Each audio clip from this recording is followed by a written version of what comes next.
C'est une des destinations les plus inaccessibles du monde. Pyongyang, capitale de la Corée du Nord. C'est mon 5e voyage dans ce pays et comme les autres fois, impossible de réserver mon vol. Seules les autorités nord-coréennes peuvent délivrer un billet. Je dois le payer en liquide au comptoir de la compagnie nationale. La Corée est hors du monde et ses habitants aussi, que l'on reconnaît à ces badges qu'ils portent sur le cœur. Ces insignes représentent leurs dirigeants.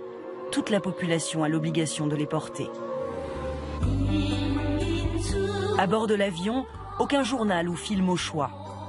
Les hôtesses me remettent des magazines à la gloire du régime. La seule vidéo diffusée est celle d'un concert en hommage aux aviateurs de l'armée. Impossible d'y échapper, la bande-son tourne en boucle dans l'avion. Dès l'arrivée, je suis prise en charge par 2 guides et un chauffeur. Ils m'encadreront désormais jour et nuit. Pourquoi 2 guides? Parce que chacun surveille l'autre. Aucun ne pourra se laisser aller à des confidences. Première étape obligatoire du séjour, je suis conduite au pied des statues des 2 précédents dirigeants du pays. Kim Il-sung, grand-père de l'actuel leader, et Kim Jong-il, son père. Je dois y déposer des fleurs et m'incliner. Sans cette marque de respect aux autorités, le reportage serait compromis. Je connais bien ce rituel, mais c'est la première fois que je suis autorisée à aborder une passante. Alors, madame, qu'est-ce qui est important pour vous? Pourquoi est-ce que vous venez ici? Depuis le décès du président Kim Il-sung et celui du général Kim Jong-il, nous avons tout le temps envie de les revoir et ici, j'ai l'impression que c'est le cas. Je ne peux pas les oublier, c'est pour cela que je viens tous les matins. Interroger des gens dans la rue est une pratique banale en Occident. Mais en Corée du Nord, c'est en principe impossible. Filmer leur vie quotidienne, inconcevable. Et pourtant, à l'occasion de ce voyage, je vais pouvoir visiter une usine, rencontrer une famille dans son intimité, me déplacer à la campagne, pénétrer dans un hôpital et dans des parcs d'attractions. Il m'a fallu des mois pour obtenir ces accès. Le régime n'est pas disposé à ouvrir ses portes. Ce pays se sait sous surveillance. Les Nations Unies, dans un rapport publié ces derniers mois, dénoncent les atrocités commises contre des dizaines de milliers de prisonniers politiques, le contrôle de la population et la discrimination sur la nourriture, entre autres. Bien sûr, je le sais à l'avance, certains Nord-Coréens qui vont nous répondre ont été choisis par les autorités. Mais les rencontrer permet tout de même de se faire une idée de ce qu'ils vivent. Voyage dans le pays le plus fermé du monde, où un parti unique régente la vie de 24 millions de personnes depuis plus de 60 ans.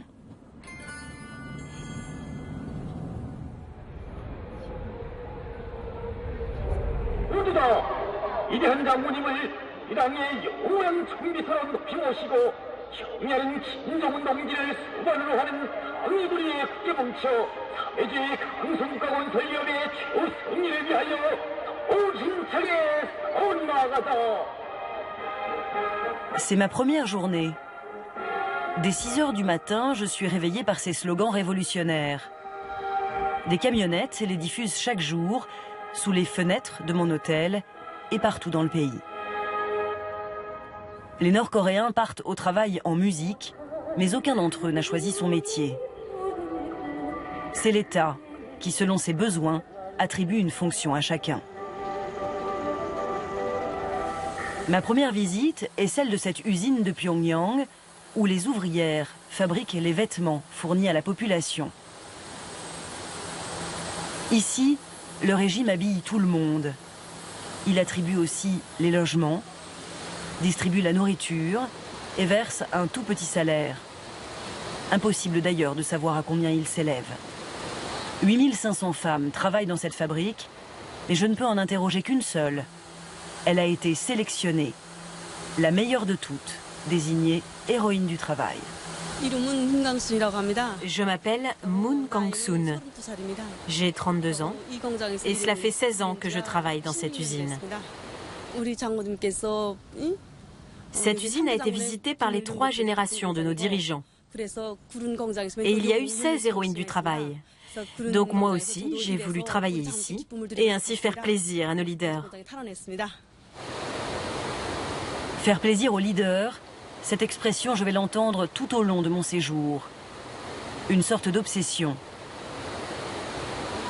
Moon Kang-soon est convaincue qu'elle doit tout aux dirigeants.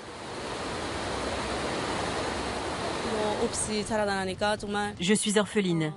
Et je pense que dans un pays capitaliste, c'est la perte de tout. On peut être abandonné, à la rue.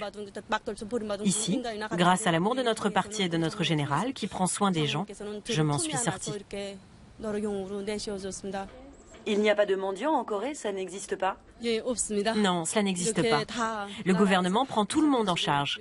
Et donc, je vis heureuse, sans éprouver de chagrin d'avoir perdu mes parents.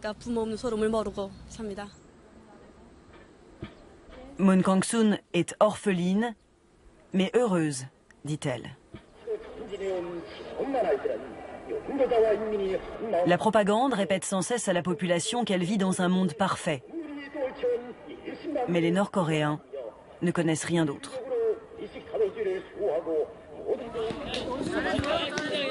Ce dimanche, je suis conduite sur une aire de jeu du centre-ville. Un adolescent fait regonfler son ballon de basket pendant que les anciens jouent aux cartes. Sur les terrains de sport, les jeunes s'amusent. Le dirigeant du pays, Kim Jong-un, est un passionné de basket. Et il a invité plusieurs fois un joueur célèbre, l'Américain Dennis Rodman. Mais ici, même les jeunes adeptes de ce sport ne sont pas au courant. Est-ce que vous connaissez Dennis Rodman? Non, ça me dit rien. Michael Jordan? Non plus. Est-ce qu'il a déjà entendu parler de Tony Parker? Non. Je ne connais pas ces joueurs, mais je sais que notre maréchal Kim Jong-un aime le basketball. Les Nord-Coréens vivent en vase clos. Ils sont de plus en plus nombreux à utiliser des téléphones portables. Mais qui peuvent-ils appeler? Ma guide me dit que seules les communications nationales sont autorisées. Quant à Internet, uniquement l'élite y a accès. Contrôler l'information est une obsession pour le régime. Je suis soumise au même traitement. Ici, mon téléphone ne fonctionne pas. À l'hôtel, j'achète donc une carte SIM réservée aux étrangers. À l'inverse des Nord-Coréens, je pourrais appeler à l'international.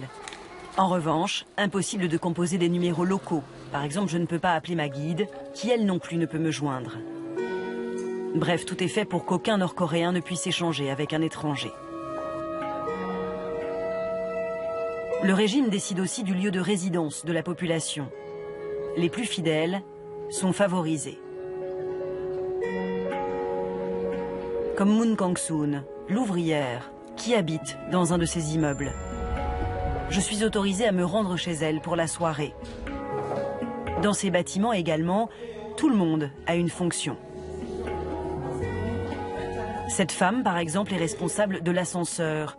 Son rôle, appuyer sur les boutons des étages toute la journée. Ce qui lui permet aussi de surveiller les allées et venues.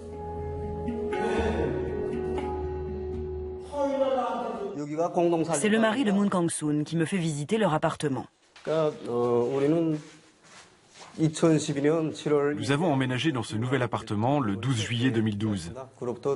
À peine 2 mois plus tard, notre maréchal Kim Jong-un et sa femme nous ont rendu visite.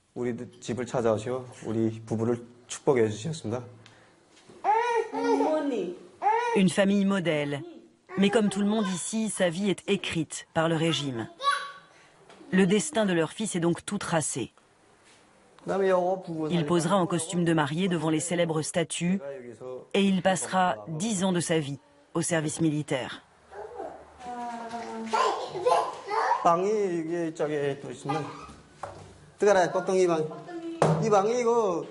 Ici, c'est la chambre de notre petit chéri.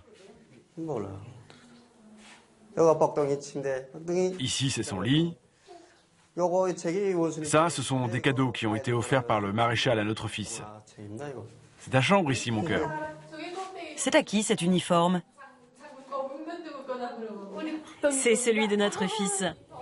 Vous voulez qu'il devienne général, qu'il travaille dans l'armée? Dans notre pays, nous appliquons la politique de Sangun. Priorité à l'armée. Donc, quand il sera grand, j'espère que notre fils pourra être une arme au service de notre maréchal Kim Jong-un. C'est pour cela que nous lui avons fait faire cet uniforme. Comme si leur enfant appartenait aux dirigeants avant d'être leur fils. Cela ne choque personne en Corée du Nord, où le culte de la personnalité domine les programmes de la télévision d'État, la seule à laquelle la population a accès. Vous avez déjà vu des films étrangers comme Titanic ou James Bond?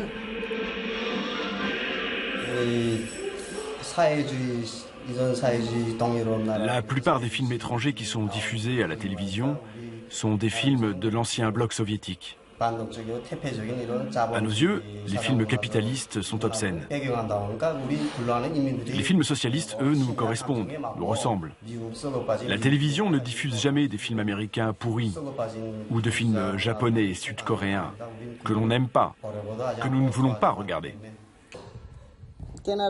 Des films américains pourris, c'est la terminologie officielle. Kim Hyok ne peut nous dire autre chose. Regarder des programmes étrangers est passible d'emprisonnement.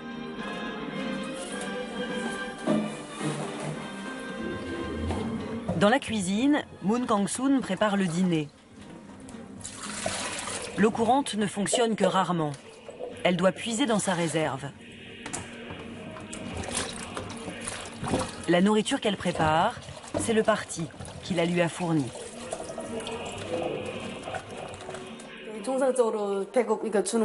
On nous distribue du riz et d'autres produits alimentaires de base, comme de l'huile, de la sauce de soja, de la pâte de soja, des œufs, des légumes. Mais comme la quantité de légumes qu'on nous fournit chaque saison n'est pas suffisante, on va de temps en temps au marché pour en acheter. Mais je ne serai pas autorisée à accompagner Moon Kang-soon sur le marché ou à filmer un magasin. L'alimentation, un sujet sensible. D'après les Nations Unies, 80% des foyers ne mangent pas à leur faim. Au milieu des années 90, la situation était encore plus difficile. C'était la grande famine. Elle aurait fait au moins 600 000 morts. Comment s'est passée pour vous la grande famine? Comment avez-vous surmonté cette épreuve? Comment dire? Son embarras est évident, mais Moon Kang-soon va vite se ressaisir. Nous savions que tant que nous avions la direction de notre général Kim Jong-il, nous surmonterions tous les obstacles. Même avec une soupe de riz, nous n'avions pas faim. Moon Kang-soon n'a donc pas souffert de la faim, comme elle n'a pas souffert d'être orpheline. Ce soir, la table est particulièrement bien garnie. Si Moon Kang-soon et son mari ont acheté ces produits sur un marché, ils ont dépensé l'équivalent de 2 semaines de leurs petits revenus. À moins que le parti ne se soit chargé d'apporter cette nourriture avant mon arrivée. L'œil de Pyongyang n'est jamais loin. L'entretien a été suivi discrètement par cette femme, la responsable du parti dans l'immeuble, des surveillants présents dans tous les bâtiments du pays.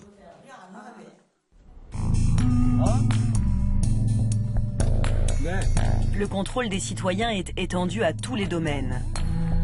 Notre chauffeur ne peut pas circuler librement. Pour se déplacer à l'intérieur du pays, il faut des autorisations spéciales. Nous prenons la route pour la campagne. Avec d'abord une grande traversée de Pyongyang, la capitale.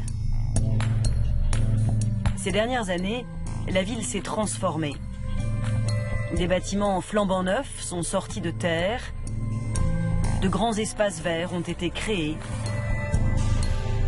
Le tout financé essentiellement par des exportations de minerais dont la Corée du Nord regorge. Mais dès que l'on s'éloigne de la capitale, nous découvrons une autre Corée. Nos guides nous interdisent de filmer. Nous tournons à leur insu. Sur les routes, nous ne croisons aucun véhicule.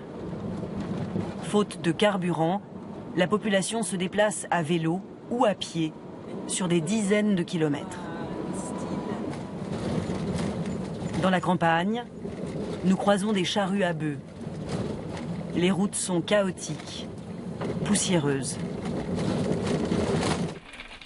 Tout aussi discrètement, nous profitons d'un arrêt pour tourner ces images. Nous apercevons des paysans qui récoltent à la main. Pas un tracteur à l'horizon. La production est faible, ce qui fragilise le pays et explique en grande partie les famines. Dans la ville voisine aussi, l'écart avec Pyongyang, la capitale, est saisissant. Dans le centre, nous sommes à nouveau officiellement autorisés à filmer. Mais la population est moins bien vêtue et cela préoccupe nos guides. Alors que nous filmons ces hommes qui lisent le journal, notre accompagnateur local, en costume beige, intervient. Il trouve que certains d'entre eux font mauvais effet et leur ordonne donc de partir. Rien n'est laissé au hasard. Voici l'image autorisée. Sélectionner la population, c'est la méthode du régime, selon les Nations Unies. Il y a ceux que l'État juge inutiles, il leur distribue moins de nourriture, et ceux qui sont considérés indispensables au maintien du système, eux sont mieux traités. En haut de l'échelle, les militaires. Nous arrivons au cœur de la zone démilitarisée, le lieu symbole des tensions entre le Nord et le Sud. Le lieutenant-colonel Nam me fait la visite. Son pire ennemi, les États-Unis. Il m'emmène là où a été signé l'armistice à la fin de la guerre de Corée, en 1953. À ses yeux, son pays a la meilleure armée du monde, pas de contradiction possible. Pour l'armistice, nous avons exposé le drapeau de notre pays. Les États-Unis, eux, ont voulu dissimuler leur défaite et ils se sont cachés derrière celui des Nations Unies. 60 années ont passé, mais nous avons conservé ce drapeau comme preuve de leur agression contre nous et de leur défaite. Si jamais les États-Unis oublient le passé et nous déclarent à nouveau la guerre, nous les anéantirons. Le lieutenant-colonel Nam m'escorte au plus près du face-à-face. La frontière passe au milieu de ces bâtiments bleus. Derrière cette ligne blanche, c'est la Corée du Sud, avec ses militaires et les alliés américains. En face, les soldats nord-coréens, présentés comme invincibles. Chez nous, on dit « un soldat nord-coréen vaut 100 soldats ennemis ». Mais nous n'avons jamais été autorisés à filmer cette armée. Filmer les militaires, rencontrer les hauts gradés. Vous savez, si vous posez trop de questions sur les questions militaires, alors on ne sait pas où est-ce que vous allez finir. La menace est claire, avec l'armée, pas question de plaisanter. Ici, les militaires sont omniprésents. La Corée du Nord est le pays le plus militarisé au monde. Tous les hommes passent 10 ans de leur vie sous les drapeaux. Un tiers de la population est réserviste.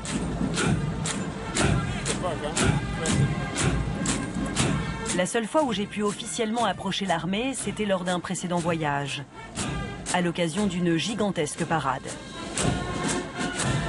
Le régime y dévoile son arsenal et présente ses militaires sous leur meilleur jour. Une démonstration de force vis-à-vis de l'étranger, mais aussi de l'intérieur. Un avertissement pour ceux qui ne marchent pas au pas. Le moindre écart, la moindre critique peuvent conduire en camp.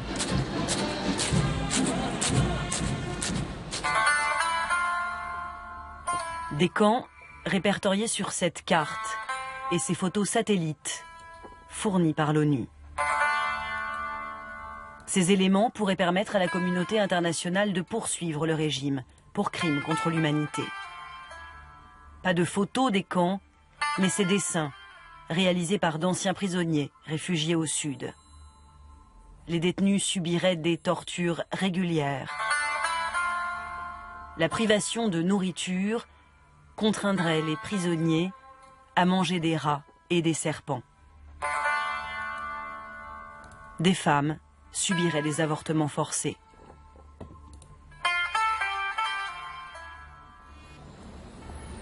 L'ONU estime que 80 000 à 120 000 personnes seraient ainsi détenues. Un nombre qui ne comptabilise que les prisonniers dits politiques. Mais impossible pour moi d'aborder ce sujet sous peine de mettre mes interlocuteurs en danger. Parler des camps pour un Nord-Coréen, c'est la garantie d'y être envoyé.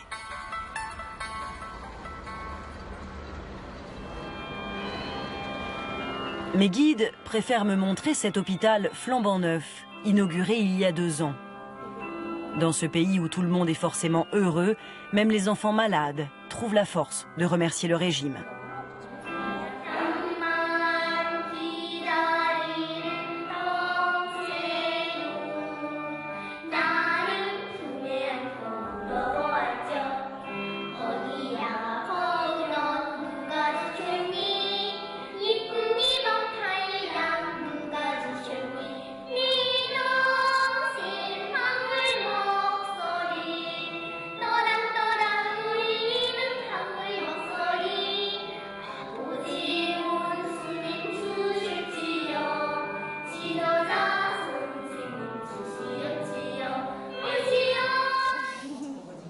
Un peu plus loin, dans ce centre de cancérologie modèle, une patiente nous attend. Elle est traitée pour une inflammation mammaire et elle aussi se dit enchantée d'être là. Je suis très heureuse de me faire soigner dans ce palais pour femmes qui a été conçu par notre maréchal Kim Jong-un. Je me sens tellement bien ici que ma maison ne me manque pas. C'est comme un palais. Un détail cependant, dans cette chambre, je ne remarque pas la moindre trace d'effet personnel. Comme si l'hôpital l'avait placée là pour qu'elle me dise sa joie d'être soignée par le régime. La visite se poursuit avec la présentation de matériel dernier cri. Et surtout, un discours bien rodé sur l'efficacité du système de santé. Si un malade à la campagne a besoin de traitements particuliers, l'État, me dit notre accompagnatrice, déploie les grands moyens. Que ce soit pour le président Kim Il-sung, pour notre cher leader Kim Jong-il ou pour le maréchal Kim Jong-un, nos 3 dirigeants, ce qui est le plus important, c'est la santé du peuple. Et c'est vrai qu'en province, on ne peut pas prendre en charge certains cas. Donc il arrive souvent que l'on envoie un avion ou un train express pour lequel on fait arrêter le trafic afin de ramener les patients ici. Le grand leader envoie des trains ou des avions pour aller chercher les malades. Peu crédible et invérifiable, bien sûr. Kim Jong-un, le dirigeant du pays, lui, préfère s'adresser à des spécialistes étrangers quand il a un problème de santé. Et les rares ONG témoignent de situations difficiles. Je rends visite à Première Urgence, aide médicale internationale, à Pyongyang. Véronique Mondon connaît bien le terrain. Elle a inauguré ce bureau il y a 12 ans. Son équipe intervient dans le sud du pays. Il y a un système de suivi des enfants, de suivi des femmes, etc., mais qui est très en difficulté. Il leur manque des tables pour accoucher pour les femmes. Elles accouchent à la maison régulièrement, généralement dans ces campagnes. Il manque en fait tout un système de soins dentaires. Ils ont effectivement des dentistes et des chaises dentaires, mais qui sont en très mauvais état, on va dire. Là, maintenant, Véronique Mondon ne peut m'en dire plus sans risquer de compromettre la mission de son ONG. Selon le régime, tous les Nord-Coréens sont égaux. Ma guide veut m'en persuader, égalité, même dans les loisirs.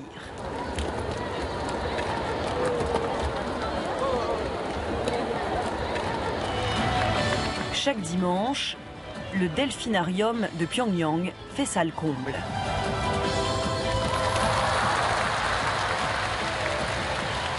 Mais qui sont exactement ces spectateurs? Qui a les moyens de se divertir dans ce pays où une famille ne dispose, selon certains observateurs, que de quelques dizaines d'euros par mois? Lorsque je pose cette question, mes accompagnateurs refusent de me répondre. Dans ce centre équestre, je vais comprendre que le paradis socialiste n'est réservé qu'à quelques-uns. Au départ, la guide locale m'explique que l'équitation n'est pas un sport de riches. Ici, c'est un lieu de repos, un lieu d'exercice à disposition des jeunes, des personnes âgées, de tout le peuple. Cet endroit symbolise l'amour de notre maréchal Kim Jong-un. Ici, il n'y a pas de privilégiés. Ce centre équestre serait donc un cadeau offert par le maréchal à ses concitoyens. Mais la femme qui encadre notre visite va commettre un impair. Si c'est offert, ça veut dire que c'est gratuit? Non, ce n'est pas gratuit. Il y a des tarifs horaires en fonction des clients. Déjà, l'entrée coûte cher. Ça coûte 1000 won. Et ensuite, c'est 40 000 won par heure.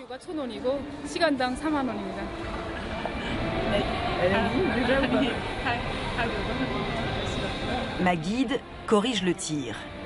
En fait, elle a dit le prix pour l'entrée, c'est très très bas. L'entrée, ça coûte à peu près 1000 won. D'accord. C'est le seul tarif que l'on mentionnera devant moi. 1000 won l'entrée, c'est un peu moins d'1 euro, même s'il n'y a pas de taux de change officiel. Mais 40 000 won pour 1 heure de cours, c'est une énorme somme. Sauf pour une poignée de Nord-Coréens. Une petite classe de privilégiés voit le jour. Des grossistes, des marchands, qui profitent des failles du système de distribution étatique et développent le commerce avec la Chine. Une ébauche d'économie de marché que l'État tolère.